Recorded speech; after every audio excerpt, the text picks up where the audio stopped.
Acá estamos. ¿Está prendido esto? No vaya a ser que esté apagado. Y esto. Rodri, qué bueno verte acá. Hoy te veo... Qué lindo que estar acá. Sí, me encanta, me encanta. Y hoy volvemos a compartir que el otro día me habías cambiado. La producción no me dejó estar con vos. Y la verdad es que yo disfruto mucho de esto porque día a día compartimos el trabajo de la finca. Que eso está buenísimo. Compartimos una pasión. Compartimos una pasión que es la producir. Y hoy justo te estuve hablando por unos temas muy puntuales que realmente creo que en San Juan... se vienen muchos cambios en lo productivo y se van a abrir muchas puertas y eso está muy bueno. Sobre todo hablando de mercados. Exactamente, mercados, exactamente. Se están abriendo mercados y hoy venís con algo que de alguna forma tiene que ver con nuestras charlas anteriores.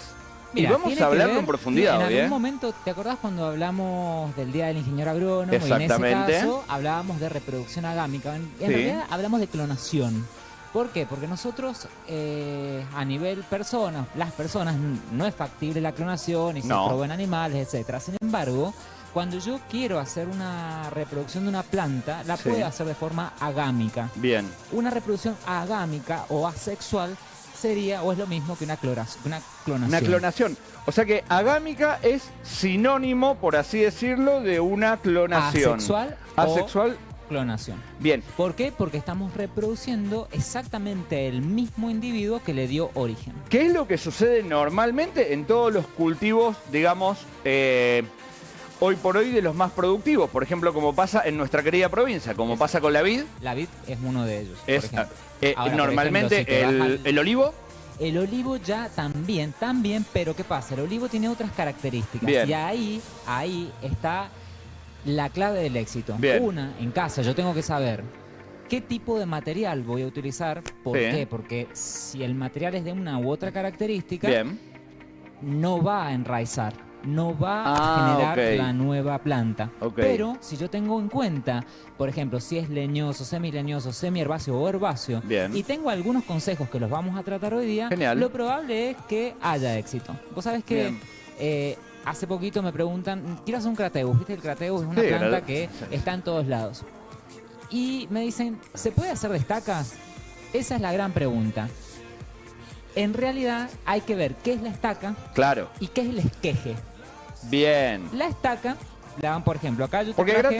el grateu es buenísimo, porque todo el mundo quiere hacer grateu. Vos agarrás las semillitas de grateu, las ponés y no germinan más. Exacto, no va a germinar porque o la semilla no es viable o normalmente no tiene el periodo de maduración fisiológica para que esa semilla sea viable. Entonces es sumamente difícil. Yo te voy a comentar algo. Es que en una época un pariente estuvo de viaje y se trajo unas semillitas de otro país, ¿no? A la vuelta del mundo, de Australia. Unas semillitas de unas plantas tropicales muy bonitas. Se trajo la semillita.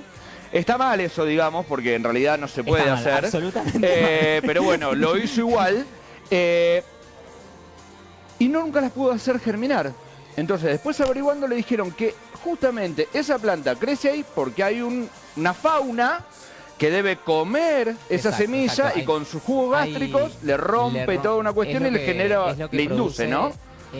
La preparación de la semilla o lo que nosotros a veces le llamamos escarificación. Bien. Pero la escarificación la podemos hacer después mecánicamente o la podemos hacer... Mucha gente pone una semilla en agua. Bien. Pero a veces el tegumento, la cobertura de la semilla sí permite ese proceso, pero a veces no. Necesita sí o sí pasar por el tracto digestivo de un animal para que se pueda ablandar y finalmente pueda el embrión germinar.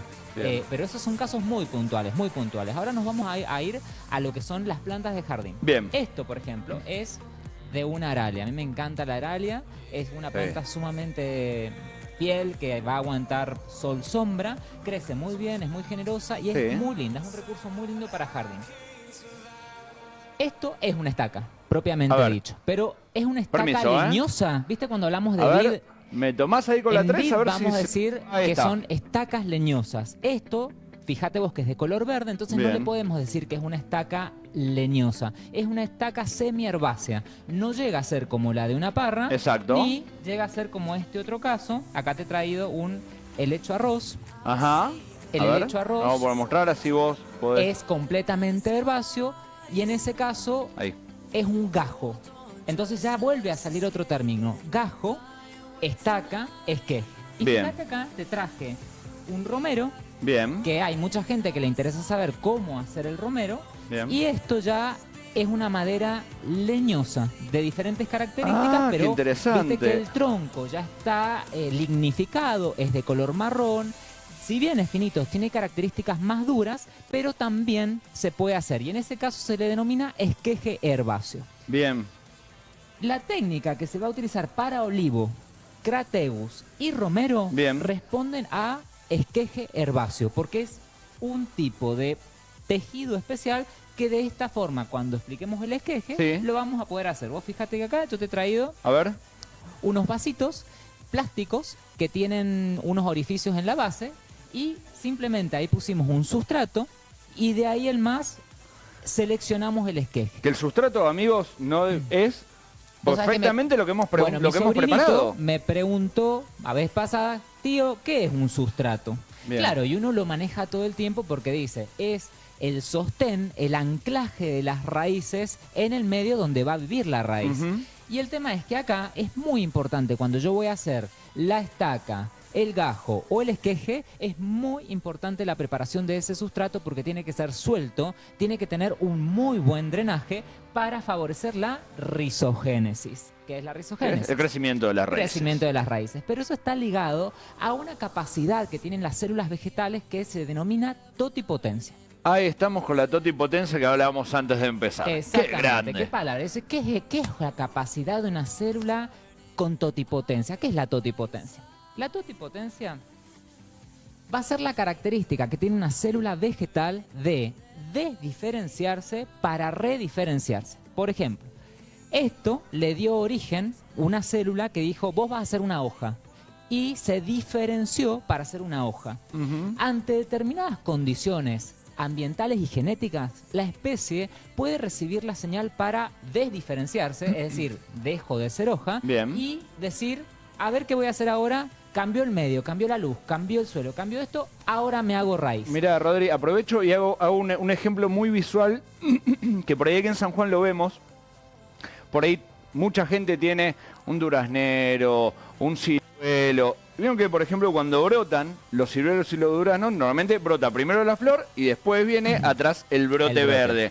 Tal cual. Por ejemplo, muchas veces ese mismo brote o brindilla o como lo quieran llamar, no toma la forma de flor y sale directamente verde, porque ahí están esas células que tienen la capacidad de diferenciarse, ¿verdad? En ese caso son células ya diferenciadas. Bien. En ese caso puntual de lo que nos está hablando el Rondi, sí, el platinado, son células que ya están diferenciadas. ¿Por qué? Porque se formaron un año antes. Bien.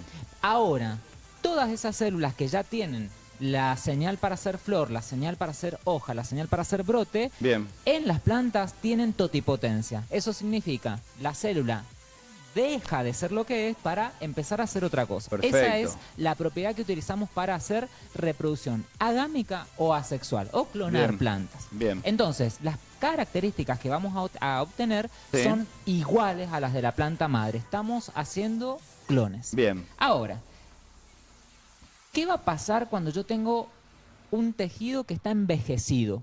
Cuando las plantas envejecen... Los mandamos, no sé, ¿qué hacemos? Bueno, ahí está. Las plantas envejecen y los tejidos pierden su capacidad de totipotencia. Bien. Y ahí está la clave. ¿Hay que conocer el material que queremos hacer? Sí, hay que conocerlo. En este caso, en la Aralia, yo no sé si vos ves, para contarle a las personas que nos están viendo. A ver, vamos a poner la mano ahí, a ver si se ve. Vos podés identificar dos tipos de crecimientos muy claros ahí. Sí. Y ese tipo de crecimiento, para cualquier persona que no tiene un ojo experto, va a decir, eso es todo verde. Pero fíjate vos que la parte basal tiende a estar más lignificada, dura, con más madera, pese que es verde, que la parte apical. Y eso es porque la primera parte es madera, es una madera herbácea de un año, y la segunda parte, la que tiene las hojas nuevas, corresponde a un crecimiento de la temporada, del año. Ahora la pregunta que yo te hago, pregunta de examen. A ver. Señor Rondino. Sí, dígame. ¿Qué proporción de esta estaca semileñosa, no es leñosa, tendrá mayor capacidad para de totipotencia, para desdiferenciar. Y yo creo que en realidad la parte de arriba. Exactamente. La parte Entonces, apical, digamos. El primer error en este tipo de material, lo vamos a relacionar con, por ejemplo, la salea es de este tipo de material. ¿Y qué otro tipo tenemos? Fíjate vos, acá tengo una corona de Cristo. Sí, ahí no la va a agarrar el Rondi porque las espinitas pinchan. Sí, de verdad. Esa tiene espinas de verdad. Tiene espinas y bueno, pincha. Sí, pero bueno, esta, fíjate que es una madera con otras características que también tiene capacidad de totipotencia. Pero ese se ve bien leñoso al lado de Bueno, pero fíjate vos a qué crecimiento corresponde esta producción de madera. También a un crecimiento relativamente joven. Bien. Es decir, una de las principales fallas que voy a cometer a la hora de multiplicar agámicamente una planta es utilizar una madera leñosa, semileñosa o herbácea envejecida. Entonces, por favor, caballero, proceda y corte la madera envejecida que no me va a ayudar a que enraíce, a que se desdiferencie el tallo. Eso serían células de tallo que después van a entender que van a ser células de raíz. Entonces cortamos la parte vieja, sin miedo. Sin miedo al éxito. Segundo tips, necesitamos que hayan hojas. Si no hay hojas, las hojas o las células no van a tener la señal para decir tengo que enraizar, tengo que hacer raíces. Bien, pero también tiene que haber un balance, supongo, de que no haya demasiada hoja porque no hay soporte. Bueno, justamente los que tenemos esta cosa que nos gusta el campo, nos gustan las plantas, lo sacamos por deducción. Pero si nosotros llegamos a dudar cuánto o cuál es el volumen de hojas que tenemos que dejar, aproximadamente decimos algunas. Y acá, a priori, ¿cuánto es la superficie de evaporación que tiene este sector? Es muchísimo. Es muchísimo, sí, por Entonces, supuesto. Intuitivamente empezás a sacar hojas. Sacá. Si yo estuviese haciendo una estaca de rosal que responde a una estaca leñosa, a ver, ¿qué estamos haciendo? Bien, perfecto. Ahí estamos teniendo. Ya con esto. Yo creo que hasta ahí estamos. Estamos perfecto. Entonces. Hay una cosa que sería buena decir, Rodri, perdóname. Cada una de estas es una hoja. Exactamente. Sí, pues son hojas compuestas. Decimos que una hoja está definida por una yema en su base. O una yema está definida por la hoja. En este caso, la base de la hoja está en este punto. O sea, está bien en la base de la hoja, no sé si alcanza a verse bien.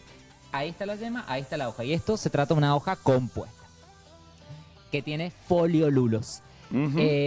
Cada uno de estos es un folio de la hoja, un foliolulo, y todo esto, limbo más, o foliolos más el pecíolo, constituye la hoja. Entonces, este volumen de hojas es el ideal. ¿Qué hacemos después en este caso con una estaca semileñosa o herbácea? Directamente en agua. No tanto, porque un exceso de agua en este material puede hacer que se pudra el material. Que se pudra, eso. Entonces, te iba a preguntar. Primero y principal, luz. Viene el segundo factor más importante. ¿Así? ¿O es mucha luz? Es demasiado. No, perdón. Es demasiado. Luz. ¿Cuánta luz? La suficiente como para que haya un estímulo de producción de hormonas, auxinas en este caso, es una de las hormonas de crecimiento más importantes de los vegetales, y que esas auxinas ayuden a que las células emitan una raíz. Entonces, lo que yo hago puntualmente es, de donde yo tomé el material, supongamos que está en una parte del jardín, protegido entre árboles, pero la planta está contenta porque crece bien. Ubico un frasquito con agua o una botella de plástico cortada con agua y la posiciono cerca de la planta madre, de modo tal que tenga similares condiciones ambientales. Pero directamente en un recipiente con agua. Sí, y la clave no hablamos de tierra ahí no todavía, olvidarnos. de sustrato ni nada. Primero agua para estimular esa desdiferenciación. Y segundo, no la puedo dejar mucho tiempo. Si yo me olvido y la dejo una semana sin cambiar el agua, se va a pudrir de nuevo porque le va a faltar oxígeno al agua, que lo van a consumir las células vivas, van a crear un ambiente reductor y se va a pudrir. Entonces, tips, luz, más o menos la misma que tiene la planta madre. 2, dejar algunas hojas que estimulan el enraizamiento. 3, que no haya exceso de hojas.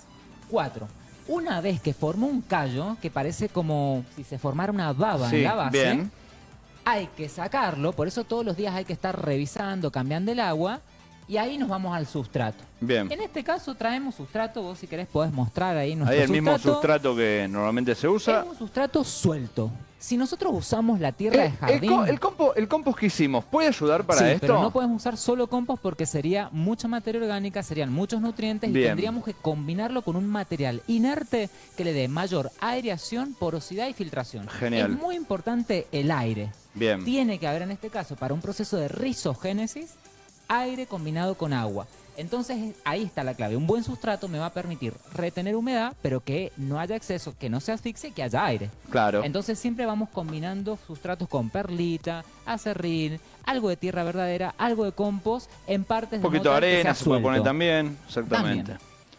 Entonces ahí logramos nuestra estaca con el callo. Ahora, la pregunta que por ahí la gente se está haciendo en casa es, la estaca, ¿le enterramos hasta acá? ¿Le enterramos hasta acá? Lo más posible, muy bien, lo que muy más buena se pueda. Pregunta. Bien. ¿Qué pasa si yo entierro poco esa estaca? Estoy dejando menores probabilidades de que una mayor cantidad de células se desdiferencien. O sea que la estaca hay que enterrarla hasta donde se pueda. Lo máximo posible. Bien. Ahora, hay un secreto que no lo conocen muchas personas y es, ¿por qué me traje un cúter? No sé, pero yo me quedo quieto. Vos quedate quieto. No. ¿Por qué me traje un cúter? Si nosotros en la base de esta estaca hacemos ligeras heridas, que en este caso las heridas las podemos hacer longitudinales o verticales. ¿Así? Hace heridas. A ver, veamos dominio del movimiento. Bien. Haga heridas, cortecitos pequeños sin lastimarte. Yo me traje guantes y lo hago trabajar al Rondi. Qué vivo que soy. Y bueno, pero a ver, si me llevo a cortar en vivo, nos hacemos virales, chicos. O sea, esto es así. No, con el cúter no te vas a cortar. ¿No? Un poco de sangre no le hace mal a nadie. Bien, entonces, vampiresco. Dijo un poco vampiresco. Entonces, si hemos hecho esos cortecitos, ¿por qué los hago? Porque estoy haciendo una herida. Y cada vez que yo le hago una herida a la planta va a estimular un nuevo proceso de emisión de reguladores de crecimiento, hormonas, para curarse. Bien. Entonces, si está produciendo más hormonas por las hojas, porque es joven, porque tiene muchos tejidos en crecimiento y porque le produce una herida, voy a tener mayores probabilidades de tener hormonas que provoquen el enraizamiento. Bien. Y ahí tenemos un secreto importante que lo manejan pocas personas. Buenísimo. Esto es una estaca. Es estaca, bien, es una estaca en ese caso semileñosa. Vamos a la corona de Cristo. Bien. Y ahora yo no sé cómo vas a hacer, pero necesito que la agarres. Pinchate. Problema tuyo. Vamos a agarrarla de las espinas. Muy bien, no se pinchó. Todavía no se pinchó. Ahí estuvo. Este es una punta de una corona de Cristo que uno diría, no, eso no enraiza. Sí, señora. Señor, eso sí enraiza. El tema es que como está, como la ha extraído, no va a poder enraizar. ¿Por qué? Primero, tiene un montón de hojas. Bien. ¿Qué tenemos que hacer? Tenemos que sacar parte de las hojas y dejar solo algunas. Empiezo, ¿eh? No un exceso de hojas, porque un exceso de hojas va a producir una gran demanda evapotranspiratoria y va a producir un desbalance en la planta, que por no tener raíces va a producir una deshidratación. ¿Las espinas las dejamos? Fíjate que las espinas no nos van a afectar en el proceso, pero por una cuestión de comodidad las podemos extraer. Porque va a ser bastante difícil. Ahora el tema es cuánto vos me vas a preparar eso para que pueda enterrar qué cosa. La mayor cantidad de esa porción leñosa de estaca. Eso ya sí es una estaca leñosa. Bien, ahora la pregunta es, obviamente sacándole las espinas es más fácil, perfecto, más allá de manipularlo, es más fácil también a la hora de enterrarlo. En este caso que tiene espinas, sí es más fácil. Muy bien. Bueno, las espinas hay un montón. Yo le sacaría 2 hojitas más. ¿Qué ha pasado? Ahí. Ha dejado de un montón, de unas 10 hojas que había, has dejado unas 4 o 5. Sí. Y lo que ha hecho es cortar las espinas, generando heridas. ¿Ves? Exacto. Que ya sangra? Sí, se está sangrando. En realidad no es sangre, es savia. Y es una latifoliada, por lo que se ve ese líquido blanco, porque contiene algo de látex, es de la especie. Claro, es el tipo de planta que decimos que es como lechosa. Y la pregunta es, ¿le dejo las flores o le saco las flores? Y yo en realidad la sacaría. Muy bien. Eso es lo que nosotros haríamos intuitivamente. ¿Por qué? Porque la flor, a diferencia de la hoja, demanda un montón de energía que le va a sacar a todo. ¿Por qué? Porque la planta va a entender que la flor es su destino, su reproducción, su semilla. Entonces, como si fuese lo más importante, no importa que no tenga raíces, no importa que se esté quedando sin hojas y no importa que esté muriendo. Va a tener toda la energía a la flor. Todo lo va a mandar a la flor hasta morir, porque ahí entiende que está su descendencia, su vida y su continuidad. Exactamente. Ahora te queda hacer el trabajo de herir la parte basal de la estaca para favorecer la emisión de ahora vamos a hacer como que le esté... Ahí está. Esta, por ser una estaca leñosa, no es necesario dejarla en agua. Las estacas leñosas no las dejamos en agua. En este tipo de estacas. Entonces acá hacemos esto. Cortamos las flores, hemos hecho eliminación de hojas, hemos hecho eliminación de espinas del caso, Corona de Cristo las tiene, y hemos hecho lastimaduras en la base de la estaca de modo tal que nuestra estaca está preparada para, en un sustrato con humedad, enraizar. Claves de este proceso están en la temperatura ambiente, el riego, el sustrato y la temperatura del suelo. Si estuviésemos un vivero, sería como un golazo porque es re fácil controlar la temperatura del suelo. Pero en casa no es tan fácil. Entonces, ¿qué podemos hacer como para regular la temperatura? Si bien la temperatura no debe ser muy alta, soporta altas temperaturas. Lo que no soporta es la sequedad. Entonces nosotros tendríamos que generar como una especie de invernadero chiquito para que haya temperatura, haya luz y haya humedad.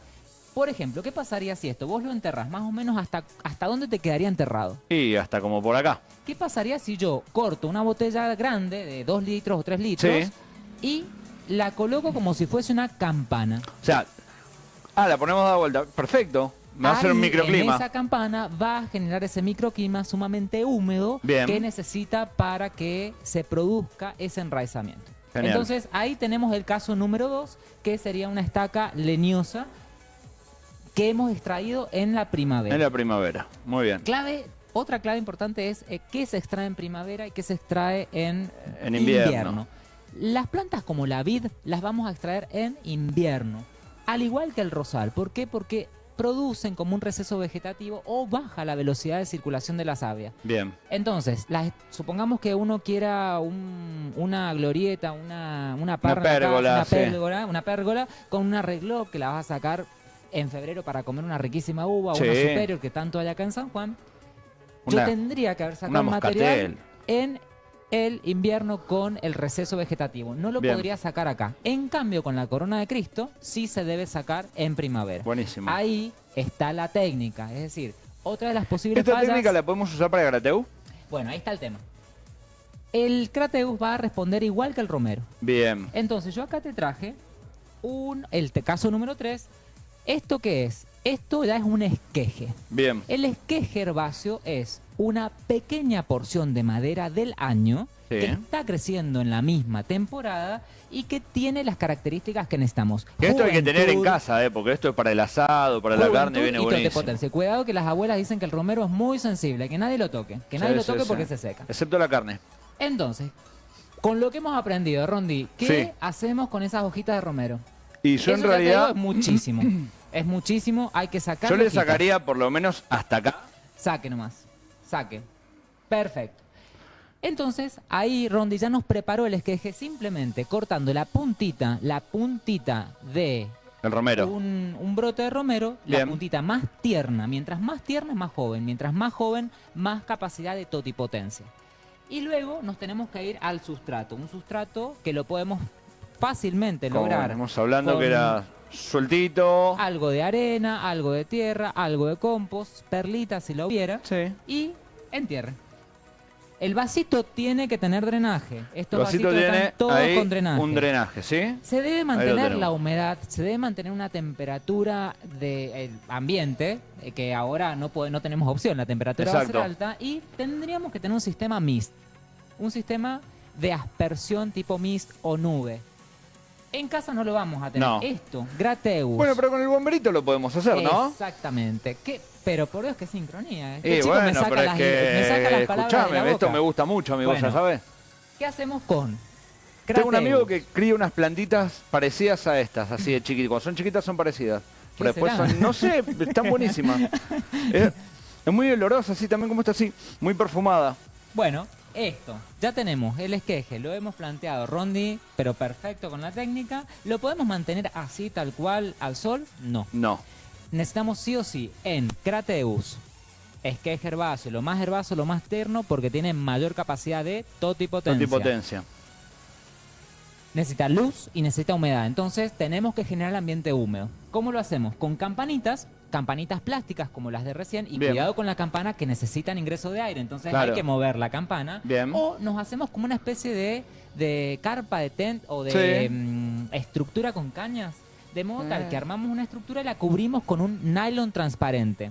Esa es buenísima. Lo que se puede hacer como idea, que lo he visto que lo hace mucha gente, un alambre, lo trenzás para hacer tipo un túnel, Exacto. y ahí le pones un Exactamente. ailoncito y listo. Las Hermoso claves del quedó. éxito para que enraíce el romero, crateus y el olivo, en el caso de que usted quiera hacer plantitas de olivo, Bien. están en mantener una humedad ambiente. No es solo humedad de suelo, es humedad ambiente Bien. constante. Y eso implica que si uso el bomberito, tengo que estar permanentemente insuflando humedad manualmente. Tiene que haber temperatura, lo que logramos con una cobertura plástica o con la campana. Menor y pérdida, nuevamente, el sustrato debe ser sumamente suelto para que no acumule agua y que el agua drene con facilidad. Rodri, Fallas comunes. Fallas comunes que ¿Cuáles nos vamos, porque me están haciendo el ventilador loco. Vos me prometiste más tiempo hoy día. Sí, bueno, me pero- mintió como un niño, me mintió como un niño. Me están haciendo el ventilador loco. y Mirá, me van a despeinar el jopo. Cosas que no se hacen. Fallas, cosas que nos hacen perder o nos hacen... Bien. O sea, ahí hubo un daño. Esto lo corté en un esqueje, que no es un esqueje, no es un... No es una no estaca. es una estaca, es un gajo. Es un gajo. Es completamente herbáceo. Bien. Es helecho arroz. El hecho arroz. Y lo corté antes de venir al programa. ¿Cómo lo ves? Apachurrado. Exactamente.